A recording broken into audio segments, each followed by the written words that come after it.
Hey guys, Chairman here. Welcome to another Locals feature live match replay with commentary. This is the second round from the tournament we had last weekend at King Kong Games. I moved on from the first round after winning against my opponent Mushoku Tensei, and across from me is my opponent and good friend Thomas M, playing, I believe he's playing Attack on Titan. Yeah, he is playing Attack on Titan in the year of our Lord 2022 without set 3, so this is going to be quite interesting. Both of us are playing wind triggers in our decks. I'm on 8 wind, million life, and obviously as an Attack on Titan player, he's playing the Aaron level 1 combo, which is on a wind here. So yeah, I'm just going to be playing out some dudes, get both back row at level 0, which is pretty good. Usually we have to use a Mizuki or some kind of other effect to get into our back row, but I'm pretty fortunate to open both back row here. But my attacker is just the Shizuka level swap, and you can sack her and discard a card to salvage anything you want. So not really anything impressive here on the board. Just going in for some damage, and most importantly that stock.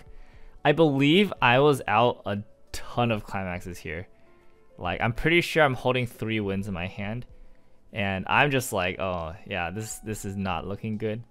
My opponent opens 2 Almond Runners, triggers a win, just not really doing much there. I cancel the damage, and yeah, I just remember, and I think I drew a climax here, and not really having a good time. Yeah, so I clock a climax, and I just really need to see playables, and I think I see 1.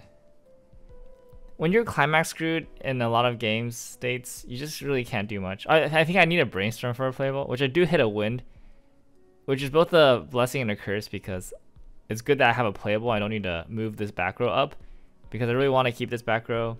If I trigger wins, I don't want to have them buried in my stock, and I want to draw extra cards here. But at the same time, yeah, if I don't have any attackers, I won't be able to trigger wins. I won't be able to have the stock I need, and there's just nothing good in my waiting room here, so I end up salvaging the Shizuka again, and I'm just going to side attack here for pretty much no damage. 1 damage, 2 damage, and he cancels it.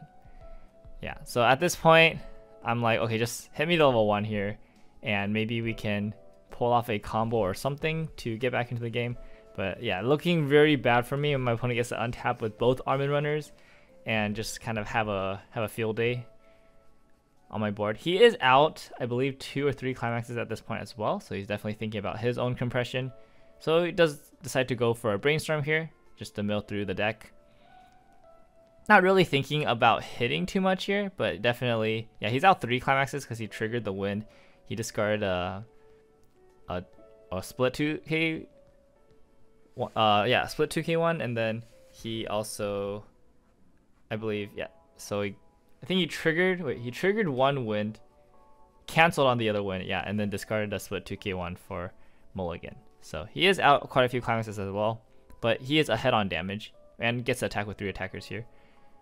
Thanks to the power of the Krista, just giving him the hand advantage he needs, also helping him pay out all his climaxes, so he's looking good. I managed to level up Tsumugi here, which is good. You always want to level Tsumugi if you can, because you have more yellow than blue in the deck, and you need the blue to play like the events and stuff like that. So leveling Tsumugi for level 1 is really nice, because you're always going to have yellow for the most part. And I do have to clock another climax here because I'm seriously hurting for playables. But I do think I managed to scrounge out just 3 attacks. Oh, I do have to use the ticket here just to try to get myself into some playables. Managed to grab the Subaru here, which is honestly fantastic, because the Subaru can also get rid of an extra climax in my hand to get a playable from the waiting room. Yeah, I'm just explaining to him how this ticket works. He was pretty confused as to why the ticket went to the bottom deck, and I just explained that the ticket does not have a requirement to be played. Most counter events, or counter torches, I suppose you could say, have a condition, like you need to have a character on the board or something, but yeah, this ticket is just, you just get to play it. So right here, I get to discard an extra win in my hand. So I do have a win in my hand, and I get to salvage at level 0, which is really good. Managed to get the Shizuka because I have another win in my hand that I need to get rid of. So the Shizuka here is gonna come in pretty clutch to help me discard a card, but also set up board condition to early play the 2-1. Or actually, I'm just gonna sack it right now. I guess I just need to get the 2-1. Oh yeah, I don't have the 2-1 in hand.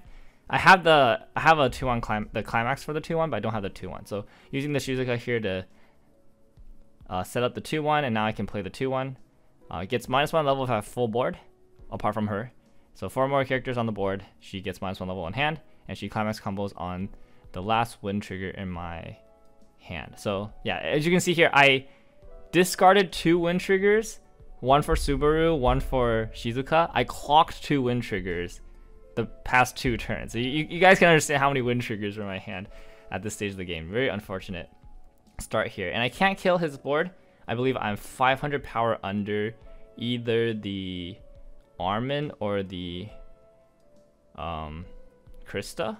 And at this point, I'm just deciding if I need to mill more, and I think I just need a mill. I actually just need to speed through this deck because I'm out a ton of climaxes. And oh shoot, did I misplay here? Oh, that's not legal. That event should have gone to the bottom of the deck. I totally missed that. Wow, illegal play. Oops, that's unfortunate. We'll keep track to see how big of an impact that makes. But that event definitely should have gone to the bottom of the deck. Unfortunately, neither me nor my opponent caught it at this time, but wow, looking at the replay, that's not allowed.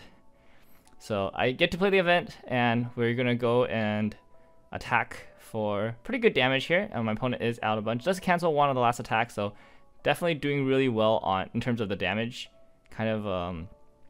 damage situation. He is ahead by 2 damage and going into his attacking turn.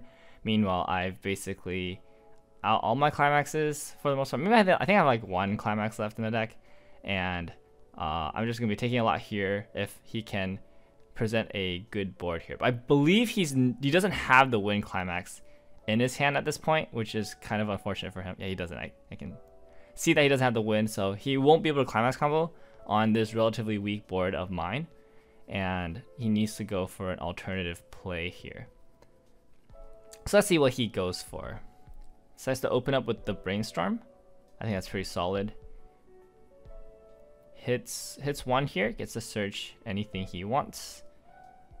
So he could potentially search Armin to mill out the rest of his deck if he's kind of worried about his compression. But I think he has at least like 2 climaxes in there, which means he doesn't really need to mill necessarily here.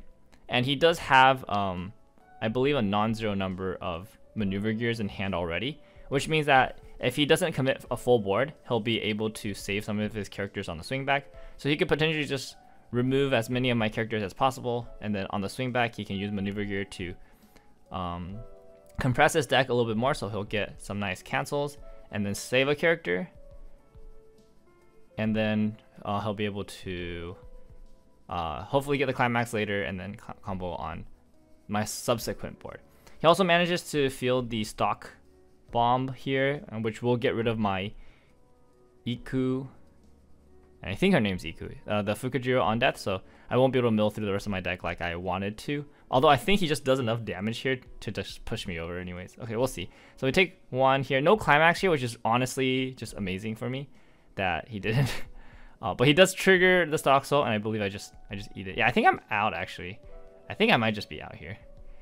And then fronting here for 1, I do take the 1. Okay, so there should be 1 more card in my deck, which is the event. So the second event here should be in my deck, and I shouldn't refresh here.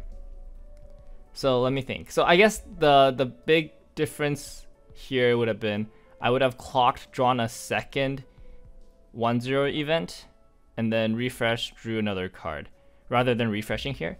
So it's an illegal game state in the sense that obviously there's no way we could have gotten to this situation, but it doesn't really affect the game in the sense of like I didn't take damage that I wasn't supposed to take. Ultimately, it just changes a little bit of what should be in my hand, and there should be a card that's in my deck that's not in my deck. I get punished with the refresh win trigger, so I'm definitely not having a good time right now. And I decide to not clock just so I can heal the win trigger off, I believe. And then Off the top, I find 2 more wind triggers. At this point, I'm just, you know, tilted is one word to say it, but I'm definitely not having a good time. And Tom's having an okay time. He's not having a great time either. Missing the level 1 climax combo there is not ideal for him, but he's definitely doing really well in terms of damage. He does have maneuver gear in hand to protect this Aaron, so this Aaron basically is not going to get reversed. There's nothing I can really do about that. And I'm just like, yeah, don't have a lot of hand. Did 1 climax combo, but didn't get too many resources from it. And off the fresh deck, I'm already 3 climaxes out. So basically, it's not a good time right now. So yeah, so brainstorm here, we hit another one. So again, a bit of a curse and a blessing. So the good thing is I do get to plus here. I'm very low on resources, which is not good. But the curse is that that's another climax out of my deck. Canceling is going to be quite difficult here. So just deciding what to get. I think the options are 1-0 Akari. Yeah, I think her name is Akari. 1-0 Akari. But in this matchup, Akari's really bad because she needs a reverse. And I'm just thinking, like, I don't think I'll ever get a reverse against Attack on Titan for the Akari to be good. And so I go for the Mizuki because I want to mill. I'm out 4 climaxes off this very fresh deck, and I just need to speed through it as much as humanly possible. So we do the mill, and then I do discard the climax up because that's not really gonna do much. I hit another climax off the Fukujiro mill, and I'm just like, okay, well, whatever, it's fine, it's fine. So yeah, I think maybe I could have not played so greedy in terms of like just wanting to mill as much as possible, but I definitely felt like, so the thing I was considering for the mill play there was that I need to get through this deck by the 2nd turn, right? I wasn't really thinking about like getting through the deck this turn, but I was thinking like with the resource, with the like the cards I have on the field right now, is it even possible for me to get through the deck the following turn? And I think I needed to mill a bit more this turn in order to be able to have a better refresh the following turn and not like have to expend too many resources or something like that. I was also a little afraid that if he had some way to deny the Fukujiro mill, I would be in a pretty big pinch, because he did deny it once already with the stock bomb, and I was just like, okay, I don't know how many stock bombs he's running.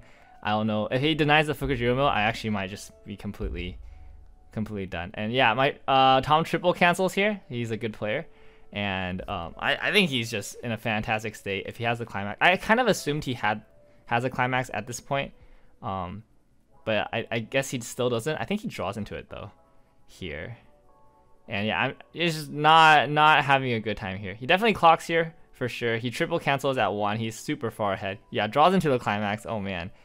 That is just, he's a good player. He doesn't have maneuver gear, so the 1-0 Aaron does leave the field, which is good for me, but he is going to attempt to brainstorm here to see if he can hit, which yeah, it's very likely for him to hit here. He does hit, will grab himself a copy of the 1-0 Aaron, so now I know for sure he has climax, and he has 1 good reverse target. So the center slot, so right now my center slot is 7,000 power, so Tamaki gets 1,000 for every character in my opponent's back row, and yeah, so he only has 1 back row right now. Tamaki is 7,000 power. If he plays another back row, Tamaki will become 8,000, but decides to be cheeky a little bit here and play the Aaron brainstorm to the left slot, so it gives the Aaron in the center another 1,000 power without being in the back row, so it doesn't give my Tamaki extra power.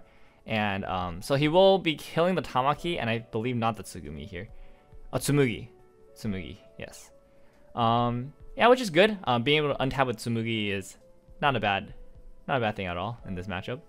But he does get to kill 2 of my characters, and yeah, I guess getting rid of the Tamaki here is pretty big deal for him because he's still at level 1, which means that he shouldn't comfortably be able to get rid of the Tamaki. However, because of yeah, just so much power on the Attack on Titan side, like getting rid of the Tamaki means that I basically have to clock the next turn or get really lucky with my resources to not just be out of the game resource wise. Although I do think this 8-1 deck has a lot of has a pretty easy time getting resources, so I'm not the most worried. That was kind of the reason why I didn't clock. It was like I really want to get this climax out of rotation and mill through the deck as fast as possible, and I don't think I need as many resources in this matchup here. So he triggers Lune on the first attack, and he elects not to bounce a Tsumugi. Now I don't think this was actually correct because I only have 4 hand here. So if he bounces a Tsumugi and I play it again, it's like it's pretty rough on him. Although Tsumugi does have the mode to add another card to my hand, which is pretty good, but it definitely means I won't be able to heal with the Tsumugi, and I will have to expend stock on the Tsumugi to like replay it. And it does add an extra card to my hand, but like that's not the most efficient usage of my resources. Whereas being able to untap with a Tsumugi is just a straight up +1 without me expending stock. So I actually think he should have bounced it, knowing that I had low resources. Although I do respect not bouncing it in this case as well, because that way I just don't get to heal and the damage lead grows in his favor. Alright, and so I do brainstorm here. I hit 1, which is really nice. So I canceled 1 on the previous turn, which is pretty much a godsend at this point, because if I hit to level 3 here, I lose all the compression that I've been building up on my level 2 clock, and I just basically would not be able to recover in the 3rd deck. But here I have a chance to enter 3rd deck with really good compression, assuming I'm able to mill through the rest of these cards, which I'm pretty sure I can. Or I'm pretty sure I do. Yeah, I'm just thinking of my options. So one option is playing the Tsumugi and checking 3. But instead of doing that, I think I just choose to use the Mizuki to mill. I had another climax in there. That's crazy.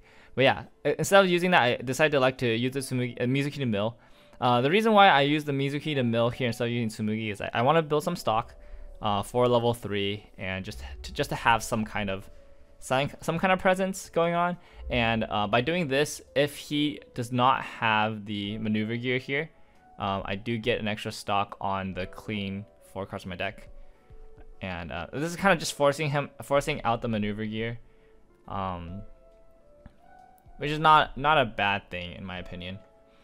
Yeah, I just want to save stock for the upcoming turn. If I play Tsumugi here, it's not great for compression because I do have to pay 2 stock, and that does go back into the 3rd deck.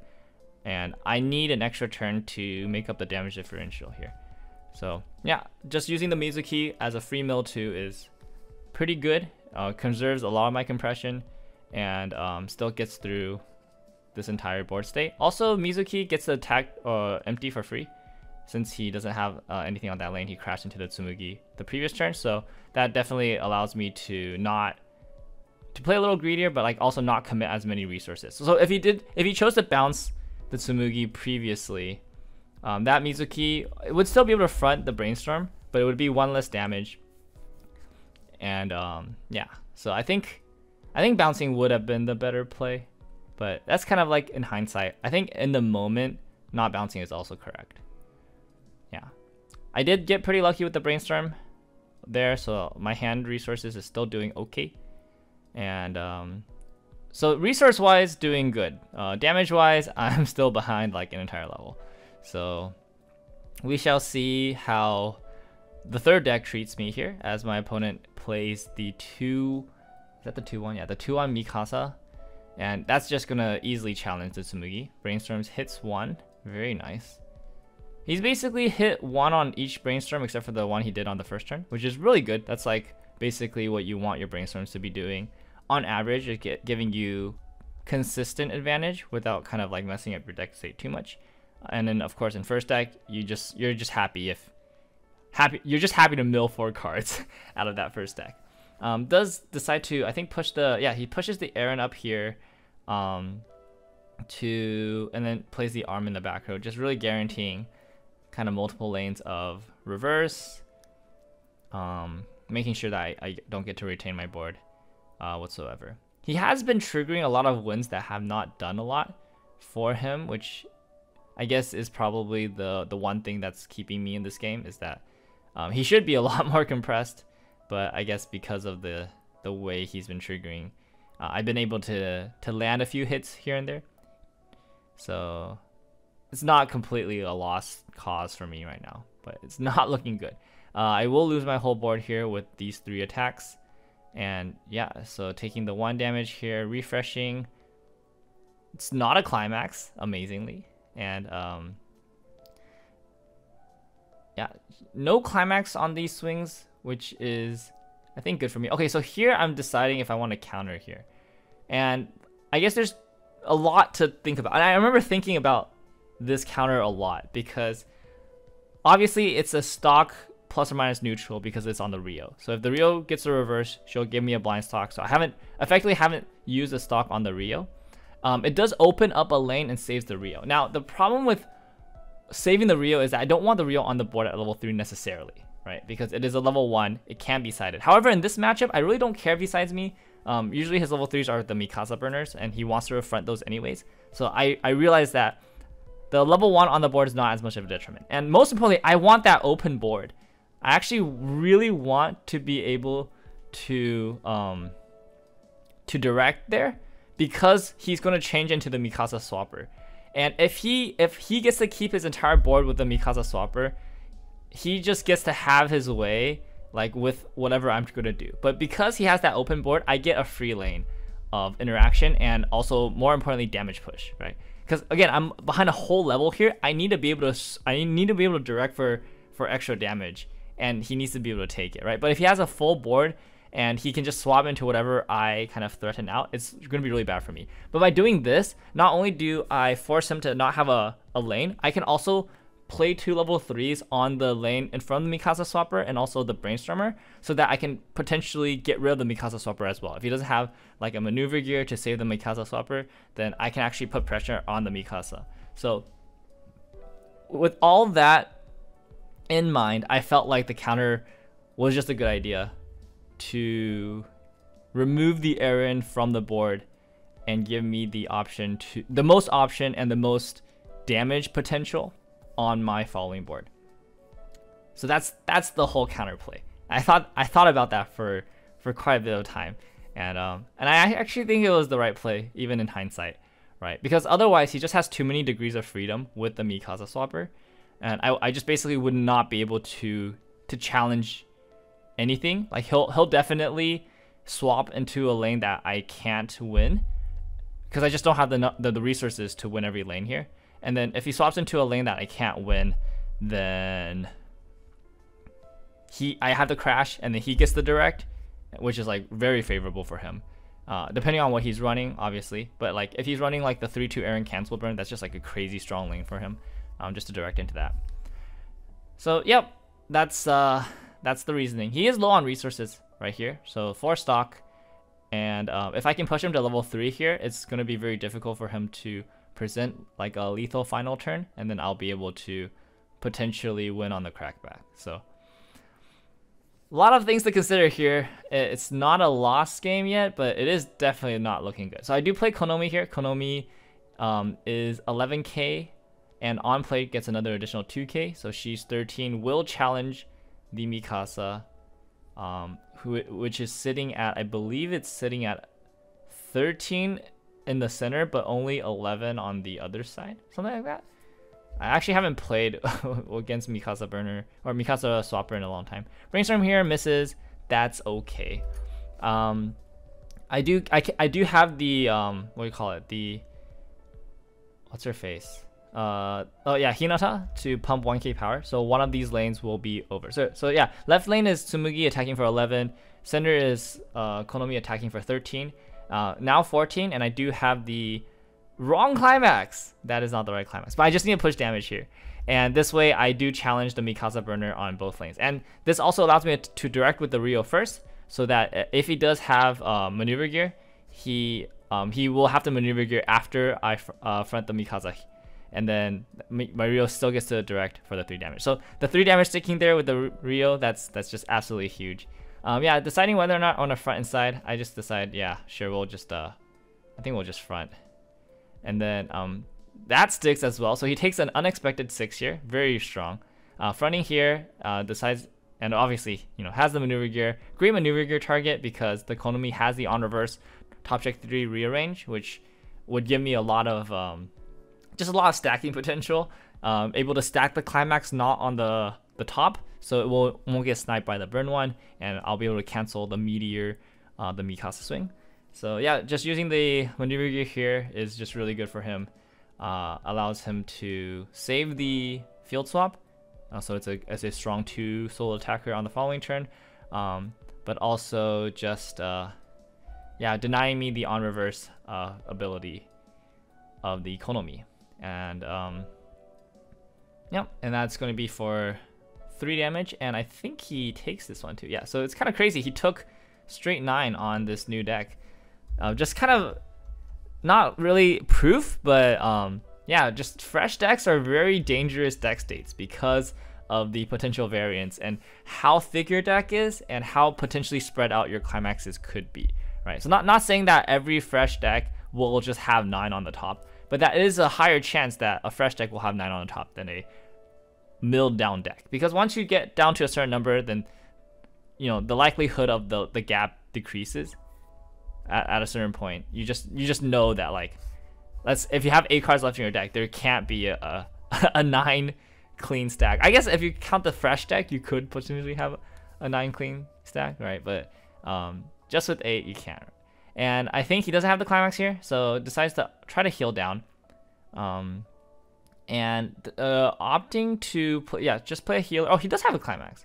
Oh, well, maybe he doesn't have the second Mikasa. And with 4 stock, he can't do double Mikasa. Yeah, he can only do 1 Mikasa with 4 stock anyways. Ooh, draws a climax there. I did not know that, so that's definitely not good for him. So I think he drew a climax for turn, and then also just drew another climax on the Mikasa draw one. So yeah, top 2 after the 9 that stuck was 2 cancels, right? So again, it's Weiss. The variance is kind of crazy. I only have 1 card left in hand though, so I think for him, healing down is definitely the right choice, because there's it's like very low chance that I'll be able to present any kind of lethal with just 1 card in hand. So if he can clear my board successfully and heal down, it's not bad for him. Again, you know, if he plays the Mikasa, like if he even somehow plays 2 Mikasa this turn, he can only really get 3 burn ones, right? He can't get the second burn one. He doesn't have enough stock. And he doesn't have the second Mikasa anyway. So I guess order might have been better to play the Mikasa first and play the healer Mikasa second, and then opts to play not the split 2k the 2k one, but opts to play the wind here. Oh wow. Okay, that's why I thought he didn't have the 2k one climax, because he played wind here, so I thought he just didn't have the right climax. So he did have the right climax, opts to not go for a finishing turn here. I am pretty compressed, right? I've been just eating damage this entire game and just milling clean, but at this point I am very compressed. So I guess he just recognized that lethal wasn't very likely given my deck state, and yeah, I think that was ultimately not a bad play. It does trigger the 2 soul here, which kind of stings. So he is out 1, 2, 3 climaxes here. Yeah, he triggered the 2 soul, just played the 1k1 and has the split 2k1 in hand. So he still has 5 climaxes in deck. Decently compressed. Although I only need to do 5 damage, which is not a lot of damage here. But I have 2 cards in hand or something like that, right? Oh no, 3 cards in hand, because I drew for turn. And so at this point, I just want to find a way to do as many instances of damage as I can. So I have a Konomi that I drew. Oh, actually no, I had the Konomi from previous turn. That was the last card in my hand. It was a Konomi here. So I knew that this would give me an extra card. I'm hoping to get the climax. I don't get the climax here. I'm pretty sure I don't get a climax. And I think there's 2 climaxes in deck. Yes, so I didn't draw any of those Konomi climaxes, which was really like, oh my goodness. Yeah, so unfortunate. So I drew 2, and then drew an extra 1 for Konomi, didn't draw a single climax, and it's a salvage brainstorm here, right? Which is like, man, that's so unfortunate. I can't even like search an Azusa or anything like that. So like,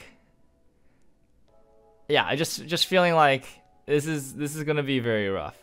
And and it really all depends on what I can mill off here. Like if I mill an event or an extra climax here, I'm just so boned. But I mill a Subaru, which is pretty good because Subaru can potentially get anything from my waiting room. Now, of course, my waiting room is just 2 win triggers right now, but if I could potentially mill a card into the waiting room that would be good for me, then, you know, that would... And then I mill the Azusa off the Mizuki here, and I was like, oh my gosh, I can't believe this is happening. Okay, so there's an Azusa in the waiting room. It's a level 3. And the only way for Subaru to salvage that Azusa is if I reveal a level 3 on the top of my deck with the Subaru effect, right? And if I reveal a level 3, I can salvage the Azusa. If I don't reveal a level 3, I can't salvage anything. So at this point, I'm just like, okay, Subaru, discard climax. I hit the level 3 event, and I'm like reading Subaru, like, can Subaru work off events? Yes, it checks off anything. It checks off events, so it works. Yeah, so if I didn't hit a level 3 there, I couldn't salvage anything. I'm like, I think it's final turn anyways, it doesn't really matter. Yeah, I'm just discarding this climax. We're just gonna go freaking ham on this play, and yeah, we got the Azusa. Like, literally the miracle Azusa play here. And I'm just thinking, okay, do we even want to use the Mizuki? No, I don't want to use the Mizuki. Okay, yeah. And now I actually have a really good set of attacks because he can't maneuver gear out of the reverse for the Konomi. So the Konomi is guaranteed to give me information on the what do you call it? Guaranteed to give me information off my next 3 triggers, so I will be able to potentially stack for the Azusa restand, and the Azusa also will get over the Mikasa here, so that it's just super dead. And I do have. Oh wait, I did draw the climax. Wait, how did I draw the climax? Oh, I guess I just had the climax then, or something like that. Okay, I actually forgot I had the climax. Anyways, so I managed to pull off this finishing turn here, which is pretty good. So yeah, on reverse, Konomi will look at the top 3. I can stack it in any order I want. So at this point, I see 2 triggers. So I believe it's like level 2, level 3, and then a level 0. And so yeah, so here I'm just deciding what do I want to burn here. And I do end up choosing to burn for 3 off the Musashi mill. There's a Tamaki here. Yeah, burn 3. By doing this, it gives me basically 3 instances of lethal here. The Subaru is lethal, the Azusa is lethal, and it does stick, but also would have restood without the soul trigger, and it would have restood for another 3 swing there. So somehow managing to pull that back, that was basically like a pretty doomed game for like all of it, and like at the very end, you know, kind of a bad luck for Tom taking 9 from level 2 all the way up to 3-3, which is very unfortunate, and then drawing 2 climaxes off of that. So definitely needed that opening of like bad luck for him, and for me just, you know, canceling on the last, I guess the last deck, and then managing to somehow amazingly get that combo out for the final turn. I guess, you know, in hindsight, Tom was just dead because you know, after the Konomi, I could have swung with anything and he would have just taken it, but it was still an impressive, just, you know, series of fortunate events that I was able to field Konomi Azusa on this turn, having just like not any of those pieces in my hand basically. So yeah, honestly, pretty crazy game. Unfortunate about the misplay with the one of the events that I did not send to the bottom. These things happen in games, and it always sucks to see it in recording, but you know, it is what it is. This game was played out, and fortunately that didn't affect too much of the game state in terms of, yeah, again, there wasn't no like extra damage that I should have taken, or like that got canceled because of like, or did not get canceled because of that. So that's good at least. As always, thank you so much for watching these post-game commentaries. I do have a lot of fun going back and rewatching some of these games. We will try to have some games for you next week as well, for the tournament this weekend. If you guys are in the, I guess, the Northern California area, please feel free to stop by for our locals. And you know, maybe you get featured on these live matches as well. So that's it for this time. Let me know if any comments or feedbacks. Yeah, we'll see you guys next time. Bye.